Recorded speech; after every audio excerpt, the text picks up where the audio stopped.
Halo, apa kabar pemirsa? Bertemu lagi bersama saya Angga Nektarini dalam Warta Parlamentaria. Kami sudah menyiapkan beragam informasi seputar kinerja dan kegiatan anggota DPR RI dan inilah dia Warta Parlamentaria selengkapnya.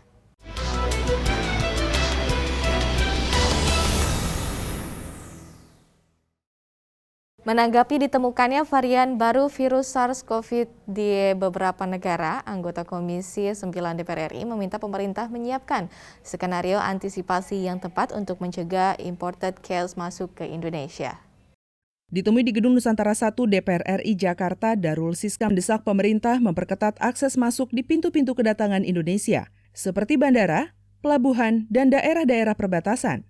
Pemerintah tidak boleh lengah dan mengulangi kesalahan yang mengakibatkan terjadinya gelombang kedua kasus positif COVID-19 varian Delta diakibatkan pendatang dari India masuk ke Indonesia tanpa screening yang ketat. Kan dulu kita kecolongannya di situ tuh. Vaksin varian itu kita masuknya justru dari laut, dari anak kapal yang dari India, terus masuk di Cilacap kan. Semua pintu-pintu masuk itu termonitor orang yang datang maupun yang akan pergi. Anggota Komisi 9 DPR RI Saleh Partaunan mengimbau masyarakat Indonesia tidak mengabaikan ataupun meninggalkan penerapan protokol kesehatan meski sudah menerima vaksin dosis lengkap. Vaksinasi dengan merek vaksin apapun tetap harus diikuti protokol kesehatan yang ketat demi mencegah potensi tertular COVID-19. Apapun ceritanya, secanggih apapun pengobatannya, kemudian secanggih apapun vaksin yang diberikan, dia tetap membutuhkan protokol kesehatan. Protokol kesehatan itu mulai dari memakai masker, cuci tangan, jaga jarak, menghindari kerumunan keramaian, kemudian mengurangi mobilitas. Baru-baru ini, para ahli kembali menemukan varian baru COVID-19 yaitu C12 di Afrika Selatan, menyusul munculnya varian Lambda dan MU. Teresia dan Bani, TVR Parlemen melaporkan. Anggota Komisi 10 DPR RI mendorong pelaksanaan pembelajaran tatap muka atau PTM benar-benar memperhatikan status atau tingkat penyebaran COVID-19 di masing-masing daerah. Di Gedung Nusantara 1 DPR RI Jakarta, Fahmi Alaidrus menilai terjadinya klaster sekolah di beberapa daerah karena memaksakan menggelar PTM, padahal berada di PPKM level 4 yang seharusnya hanya PJJ. Berbeda dengan daerah PPKM level 1 hingga 3 yang diperbolehkan menggelar PTM dengan berbagai persyaratan protokol kesehatan. Pemda diimbau benar-benar memperhatikan status dan kondisi daerahnya untuk mengizinkan sekolah menggelar PTM atau tidak. Untuk SD SMP ya, dan juga barangkali SMA ya, itu pemerintah daerah. Pemerintah daerah yang memiliki kewenangan dan tanggung jawab. Dan pemerintah daerah lah yang paling mengetahui. Sementara anggota Komisi 10 DPR RI Mujib Rohmat menilai kebijakan penerapan PTM terbatas dengan mengacu pada zona daerah sudah cukup baik, namun tetap harus menekankan penerapan protokol kesehatan secara ketat. Mujib memahami keresahan stakeholder bidang pendidikan akan terjadinya learning loss apabila kegiatan belajar mengajar tatap muka belum dapat dilakukan. Durasinya hanya 3-4 jam.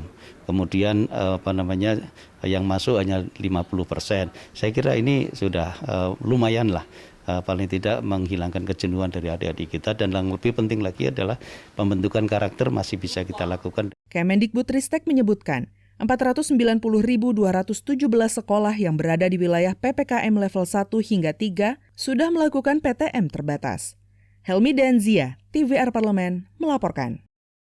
Komisi 10 DPR RI mengapresiasi persiapan PON yang ke-20 yang sudah berjalan baik dan siap diselenggarakan pada Oktober mendatang. Penyelenggaraan PON Papua diharapkan bisa berjalan lancar, aman, dan damai. Di Gedung Nusantara 1 DPR RI Jakarta, Wakil Ketua Komisi 10 DPR RI Abdul Fikri meminta kondisi keamanan di kabupaten atau kota lokasi penyelenggaraan PON dijamin oleh aparat keamanan. Gelanggang Olahraga Papua Bangkit atau Stadion Lukas NMB sudah dalam kondisi siap untuk acara pembukaan dan penutupan PON. Meski begitu, masalah anggaran masih perlu kepastian karena Papua selaku tuan rumah bertanggung jawab mengurus akomodasi, transportasi, dan konsumsi bagi atlet dan tim ofisial. Pemerintah Provinsi Papua mestinya sanggup, tapi kan ini PON ya, multi event yang dilaksanakan oleh pemerintah pusat, leading sektornya Kemenpora. Wakil Ketua Komisi 10 DPR RI Abdul Fikri menambahkan, hal lain yang perlu menjadi perhatian adalah pelaksanaan PON 20 di Papua tanpa penonton, mengingat Indonesia masih dalam pandemi COVID-19. Jika ingin menghadirkan penonton, vaksinasi harus menjadi salah satu syarat utama. Betapa masyarakat sana sudah antusias karena Olimpiade aja tanpa penonton kan. Nah, ini kemudian sementara Presiden memberikan syarat satu saja, yaitu vaksin. PON 20 di Papua akan digelar pada 2 hingga 15 Oktober 2021 yang mempertandingkan 37 cabang olahraga dan 56 disiplin olahraga. Pemerintah telah menetapkan penggunaan aplikasi Peduli Lindungi sebagai sarana screening memasuki arena PON. Oki dan Julian, TVR Parlemen, melaporkan. Jangan kemana-mana pemirsa, karena kami masih memiliki banyak informasi lain dalam Warta Parlamentaria. Di antaranya datang dari Komisi 3 DPR RI sepakat merekomendasikan 7 calon hakim agung setelah jeda yang berikut ini.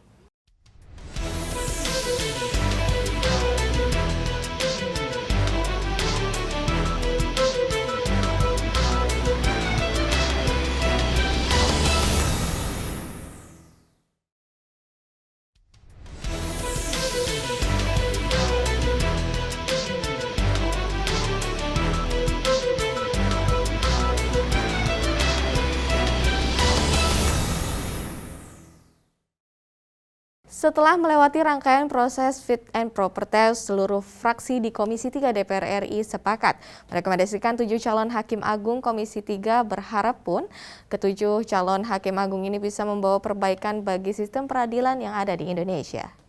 Dalam rapat pleno pengambilan keputusan fit and proper test calon hakim agung di Gedung Nusantara II Kompleks Parlemen Senayan, Jakarta, Ketua Komisi 3 DPR RI Herman Heri menyebutkan proses politik di DPR sudah memutuskan secara bulat 7 calon hakim agung yang dinilai kompeten di bidangnya. Herman Heri mengingatkan rekrutmen hakim agung ini menjadi kebutuhan penting, mengingat tumpukan perkara di Mahkamah Agung yang harus segera diselesaikan. Dari apa yang sudah kami pilih, percepatan penyelesaian perkara bisa lebih baik. Percepatan penyelesaian perkara itu bukan hanya dari sumber daya manusia yang ada, tapi juga Mahkamah Agung harus membangun sistem percepatan perkara dengan teknologi. Itu saran kami, terobosan-terobosan yang harus dibuatkan. Anggota Komisi 3 DPR RI Eva Yuliana menambahkan, seluruh fraksi sepakat ketujuh calon hakim agung memiliki kapabilitas untuk meningkatkan performa peradilan di Indonesia. Harapannya akan terus ada perbaikan dari performa Mahkamah Agung dalam menyelesaikan perkara-perkara hukum nasional. Nah, ini yang kita sampaikan ini kan ada yang pidana, kamar pidana, ada yang kamar perdata, dan juga ada yang militer. Nah, dengan segala bidangnya, kami berharap ini ada perubahan, ada perbaikan di dunia peradilan di Indonesia. Dari Senayan, Jakarta, Amita dan Bari, TVR Parlemen, laporkan. Panja Pemberantasan Mafia Pertanahan Komisi 2 DPR RI mendorong Menteri Agraria dan Tata Ruang meninjau ulang Peraturan Menteri Nomor 13 Tahun 2017 untuk memberi kepastian hukum dan wewenang terhadap Badan Pertanahan Nasional atau BPN dalam menyelesaikan masalah pertanahan di daerahnya.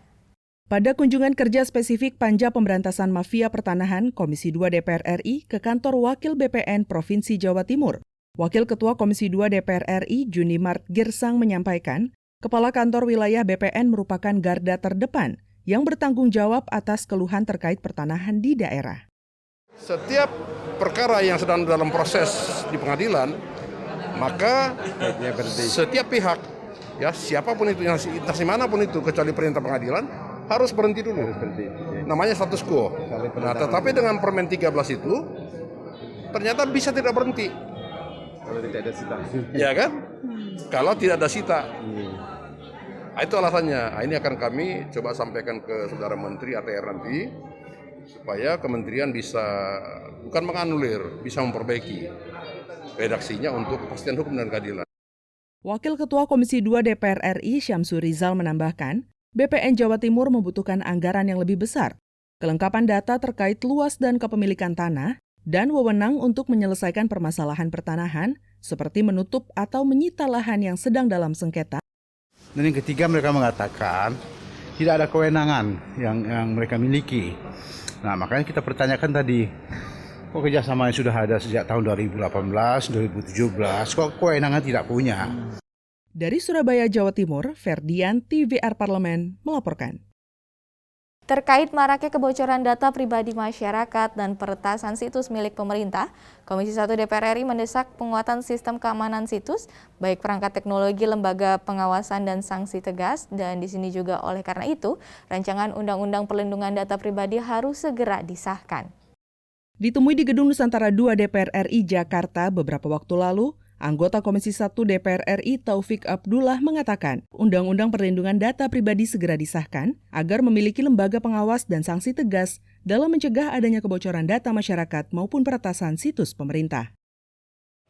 Potensi bangsa ini dengan generasi muda yang sudah memiliki kemampuan di bidang teknologi IT, saya kira mereka adalah orang-orang yang pantas dan seharusnya dilibatkan di dalam persoalan-persoalan seperti itu. Sementara itu, anggota Komisi 1 DPR RI Sukamta mendesak Kementerian Komunikasi dan Informatika serta badan-badan siber dan sandi negara melakukan audit sistem keamanan situs milik pemerintah. Kalau ada pihak-pihak yang lalai, kementerian, lembaga, swasta yang lalai di dalam mengelola situs maupun app maupun data masyarakat, itu tidak ada sanksi yang memadai. So far, kasus-kasus kebocoran belum jelas larinya kemana. Nah, perlu ada undang-undang yang mengatur itu. Jadi ini loh, kalau kalian mau mengelola data masyarakat silahkan, tapi penggunaannya begini, konsekuensi kalau bocor begini gitu. Jadi undang-undang ini penting, undang-undang perlindungan data pribadi ini perlu untuk segera bisa dilakukan. Hilman Hidayat dan Edo, TVR Parlemen melaporkan. Pemirsa, kami masih memiliki banyak informasi lain dalam Warta Parlamentaria dan tetaplah bersama kami.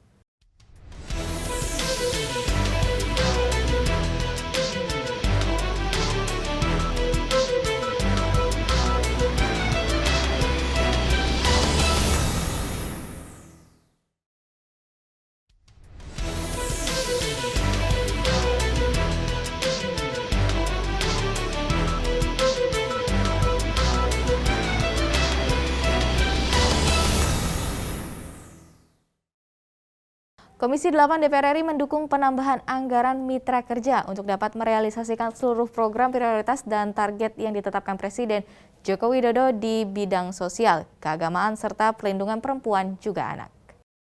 Anggota Komisi 8 DPR RI Hasan Basri Agus menyampaikan, pihaknya mendukung penambahan anggaran seluruh mitra kerja Komisi 8 tahun anggaran 2022. Usulan penambahan anggaran ini bertujuan untuk merealisasikan program kerja prioritas yang dicetuskan oleh masing-masing kementerian dan lembaga. Hasan mencontohkan, Komisi 8 DPR RI mendukung penambahan yang diajukan Kemensos sebesar 11 triliun rupiah untuk program perlindungan anak yatim piatu dan anak terlantar. Dan kalau itu disepakati, sebenarnya ini merupakan kejutan yang luar biasa. Di bawah pemerintahan Pak Jokowi ini kita bisa membantu anak yatim piatu nantinya pada masa-masa akan datang. Hasan memaparkan, Kementerian Agama juga mengajukan usulan penambahan anggaran tahun 2022 sebesar 13 triliun rupiah. Usulan penambahan anggaran nantinya akan digunakan Kemenak untuk merealisasikan rencana strategis hingga tahun 2024, seperti pemulihan sektor pendidikan Islam pasca pandemi, khususnya pendidikan pesantren dan Universitas Islam Negeri yang tersebar di seluruh wilayah Indonesia. Kita mengharapkan nanti ke depan Menteri Agama memperhatikan hal-hal ini. Termasuk juga pengembangan UIN sendiri nanti kita harapkan. Universitas Islam Negeri, dari segi teknis administrasi kan di bawah Kementerian Diknas. Tapi operasional, teknis operasionalnya itu di Kementerian Agama juga memperhatikan pengembangan. Elisa dan Ridwan, TVR Parlemen melaporkan. Komisi 7 DPR RI di sini menyetujui pagu definitif Rencana Kerja Anggaran Kementerian Perindustrian tahun anggaran 2022 sebesar 3,43 triliun. Anggaran ini bertambah di 700 miliar jika dibandingkan dengan anggaran tahun di 2021 sebesar 2,8 triliun. Ditemui usai memimpin rapat kerja Komisi 7 DPR RI dengan Menteri Perindustrian, Wakil Ketua Komisi 7 DPR RI Edi Suparno menjelaskan, pihaknya telah menyetujui pagu definitif Kemenperin tahun anggaran 2022. Anggaran yang sudah disepakati di Komisi 7 ini akan disampaikan kepada Badan Anggaran DPR RI untuk kemudian dibahas bersama dengan Menteri Keuangan. Memang ini merupakan anggaran yang sudah mengalami refocusing, ada pengurangan. Tetapi untuk tahun 2022 memang ada pembahasan untuk kita melakukan peningkatan anggaran itu yang tentu nanti akan setelah anggaran yang sudah disepakati hari ini dibawa ke Banggar, nanti akan dilakukan pembahasan lebih lanjut lagi. Anggota Komisi 7 DPR RI Riko Sia mengatakan, dengan kenaikan anggaran ini, Kemenperin harus semakin memajukan sektor industri kecil menengah di Indonesia, utamanya industri agrikultur. Pasalnya, industri agrikultur merupakan salah satu sektor yang mengalami pertumbuhan di tengah pandemi COVID-19. Ingat bahwa pertanian kita merupakan salah satu sektor yang memberikan dampak income yang sangat besar pada saat sekarang ini, pada saat COVID. Jadi industri apabila digabungkan tentunya akan betul-betul bisa menghasilkan, membantu pemulihan ekonomi secara cepat. Afi dan Bani, TVR Parlemen melaporkan. Anggota Komisi 10 DPR RI mendorong peningkatan bantuan bagi pelaku usaha pariwisata dan ekonomi kreatif di masa pandemi COVID-19 untuk mendukung pemulihan ekonomi dan mengurangi angka PHK karyawan di sektor jasa pariwisata. Di Gedung Nusantara 1 DPR RI Jakarta, Esti Wijayati mengatakan, pemerintah telah mengucurkan bantuan bagi pelaku usaha di sektor pariwisata dan ekonomi kreatif. Realisasi sasaran bantuan harus diawasi dengan melalui ketersediaan data yang lengkap dan akurat di berbagai daerah. Dengan begitu, kestabilan ekonomi di sektor pariwisata bisa membangkitkan kembali pejuang ekonomi bagi ekonomi kreatif dan UMKM oleh masyarakat lokal. Ada berapa pelaku ekonomi kreatif, bidangnya apa saja, ada berapa pengusaha-pengusaha di bidang pariwisata, di mana saja. Ketika itu jelas, program-program yang akan diberikan juga nanti akan tepat sasaran. Sementara anggota Komisi 10 DPR RI Iliza Saaduddin berharap, penambahan dana alokasi khusus ke daerah untuk sektor pariwisata bisa membangkitkan dan semakin mengembangkan wisata Nusantara, sehingga bisa menarik kembali kunjungan wisatawan dengan menjalankan protokol kesehatan yang ditetapkan Kemenparekraf. DAK yang diterima oleh kepariwisataan ini kecil sekali, mengingat bahwasannya ada 5 super prioritas yang diutamakan, yang anggarannya terus bergulir dan diperhatikan. Pemerintah menyiapkan bantuan yang akan disalurkan pada pelaku pariwisata sebesar 2,4 triliun rupiah. Kemenparekraf juga menggencarkan penerapan protokol kesehatan CHSE, yaitu Cleanliness, Health, Safety, and Environment Sustainability. Ajib dan Rifki, TVR Parlemen, melaporkan.